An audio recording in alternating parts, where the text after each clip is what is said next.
Brigadier General Frank D. Lackland became commander of the Air Corps Advanced Flying School at Kelly Field, Texas, in March of 1938.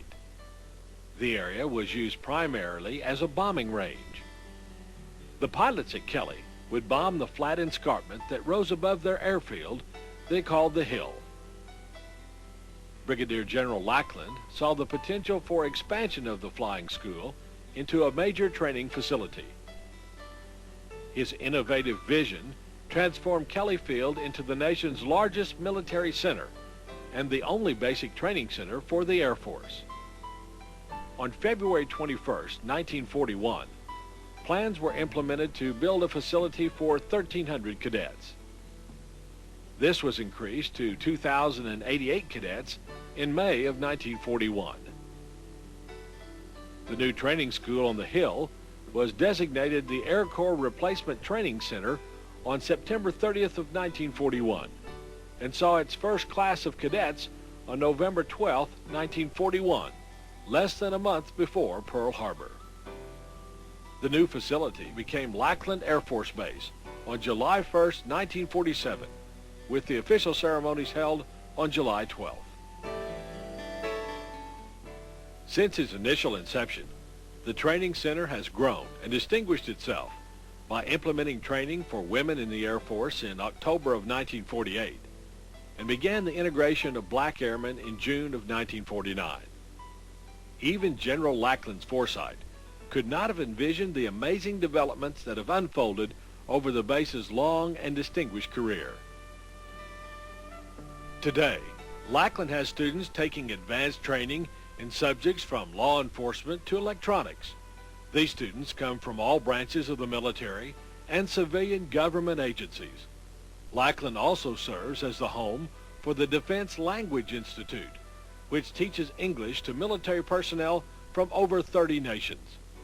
But Lackland's main function is still basic training for the Air Force Airmen under the 737th Training Group. It is a 6-week course demanding the students' utmost motivation and dedication. The training center was renamed the Air Force Military Training Center on January 1st, 1973, and has lived up to its nickname, the Gateway to the Air Force.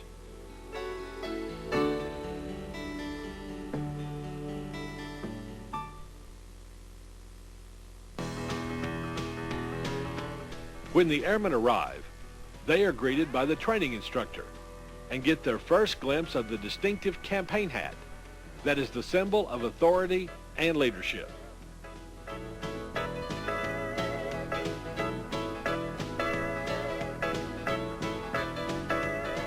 To ensure they are healthy during basic training, the airmen are given various shots for immunization.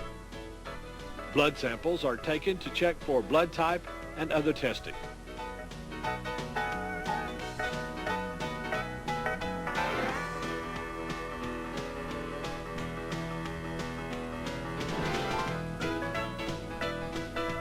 The men are taken to the barbers for a new hairstyle befitting their new way of life.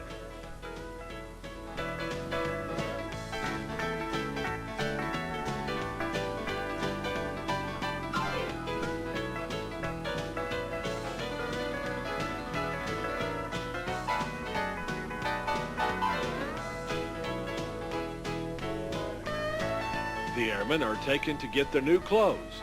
The BDU's battle dress uniform will be the main set of clothing during basic training. They also are issued a separate set of clothing to be worn during physical conditioning.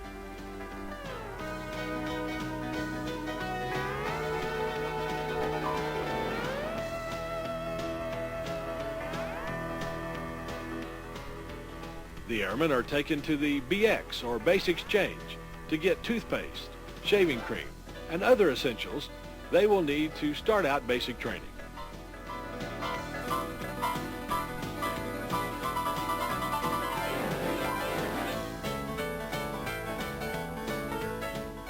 ID cards are required for identification when they need to go to the BX again, or when visiting other base facilities that may require an identification check.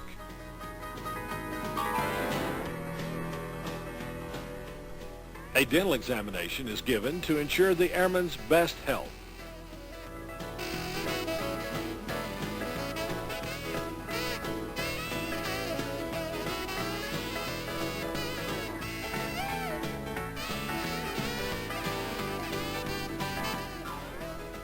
A medical evaluation would not be complete without an eye examination.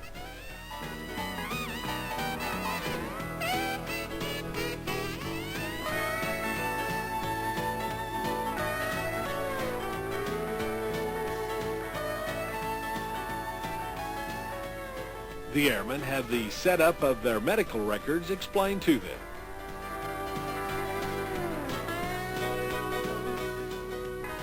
Their permanent records are set up with personal information.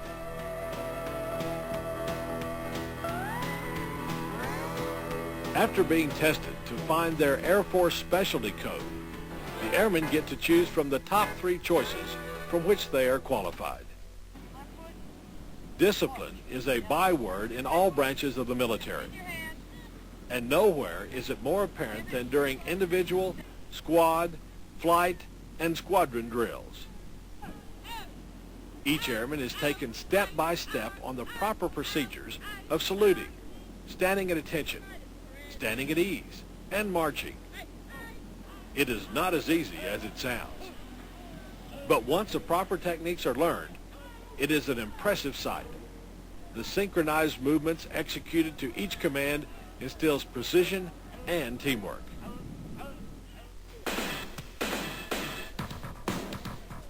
A complete regimen of physical exercise ensures that the airmen are capable of enduring the demands of their rigorous activities in basic training and throughout their Air Force career. Push-ups, chin-ups, a variety of isometric type exercises, and running give each airman stamina and endurance to tackle each task. A healthy body leads to a healthy and clear-thinking airman who is able to maintain a high degree of performance with the utmost of efficiency.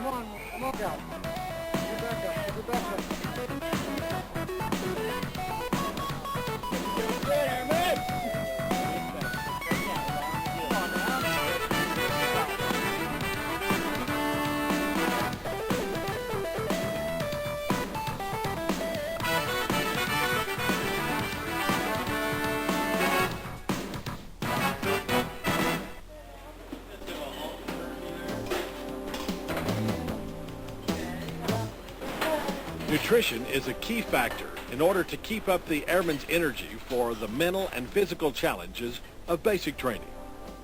The dining hall has to be efficient and organized in order to feed the volume of airmen that must be fed for all 3 meals.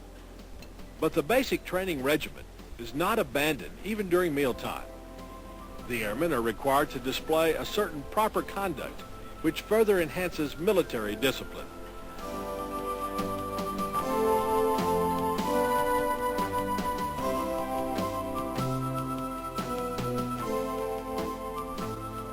Physical training is important, but learning how to properly care for clothing, organize equipment, and living areas helps to instill pride and discipline in the airmen. Periodic inspections are thorough and relentless to teach the airmen how to maintain an orderly living area and ensure that the airmen keep up this discipline.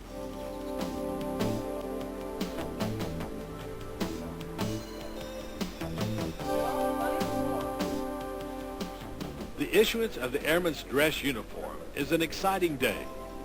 The military uniform is a symbol of excellence and transforms the airman into part of something distinctive and more than an individual.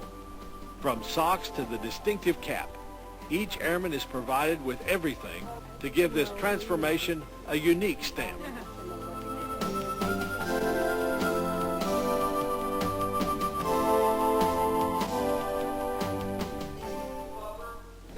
The Air Force has the most sophisticated air assault planes and devices in the world.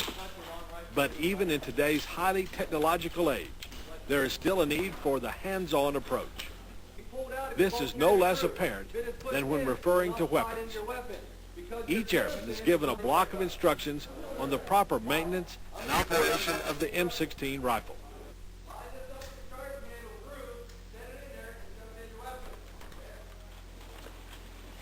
After the M16 rifle class, the airmen are taken to the firing range.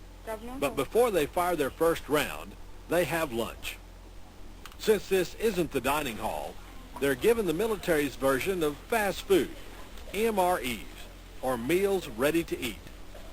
This is chow in the great outdoors. Principles taught in the rifle class are finally put to the test. The airmen fired the M16 rifle in different positions to give them a feel for this special weapon that may save their life someday. All of the fundamentals of sighting and breathing techniques are put to practical application. All airmen are required to fire the weapon for qualification. Right, let's go right 3 and down 2 more. Good job. How about you? You went up instead of down. Marksmanship Training Day is very eventful, and it's not over yet. After the airmen qualify with their weapons, they march to the bivouac site for the field training experience, which is designed to enhance the warfighting atmosphere.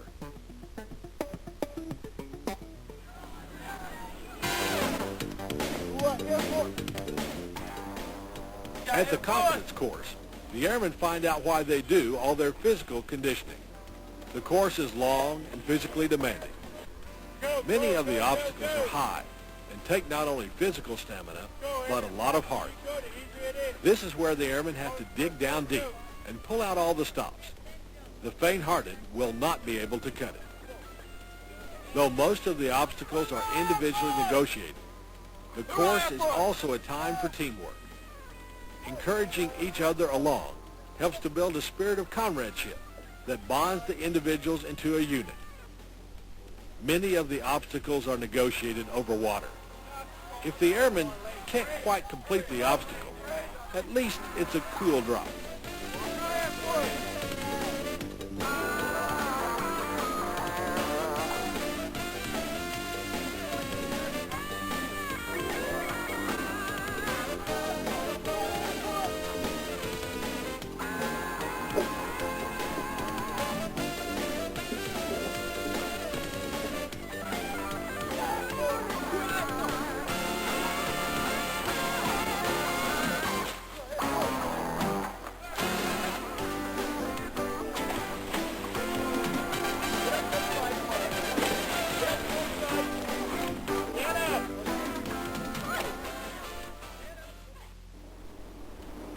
It is the end of a grueling day of training. The retreat gives special emphasis to the completion of the duty day. This ceremony gives honor not only to the airmen who have accomplished what seemed in the beginning to be almost impossible, but also honors the flag of our great nation. The retreat ceremony re-emphasizes why we have armed forces and what they stand for. The flag is a symbol of our way of life, of the freedom we have, and what it has taken to get it and maintain it. This is a proud moment on many levels. The pomp and ceremony gives each participant a chance to reflect within themselves on what is so fine about our country.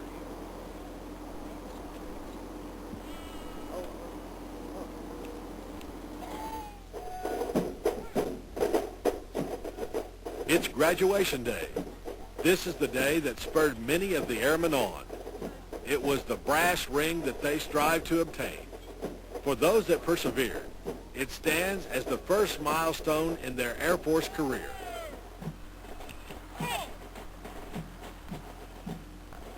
Order. Huh. Got on there. 323rd and 331st Training Squadron. Front and center. Huh.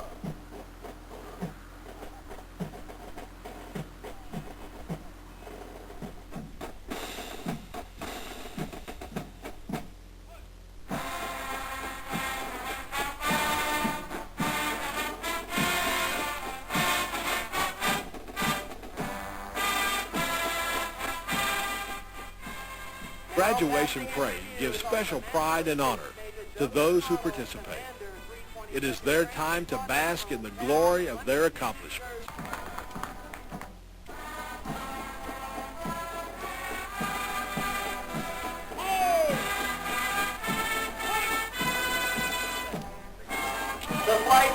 flying our national, state, and territorial flags are from the 321st Training Squadron, Flight 305 and Honor Flight 304, led by Staff Sergeant James Santos, hometown, Mobile, Alabama, and Cadet Second Class, Byron Armstrong, hometown, San Antonio, Texas.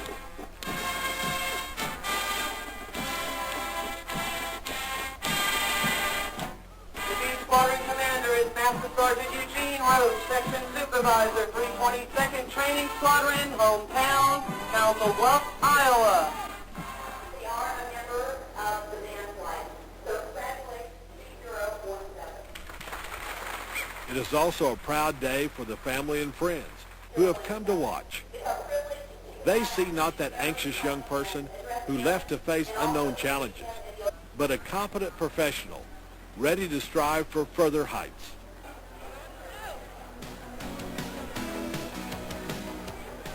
After all the ceremonies are concluded, the airmen can relax. It's been 6 long weeks, and parents, grandparents, girlfriends, wives, and children have looked forward to this day as well. The airmen catch up on what's been going on at home and bask in their loved ones' praises.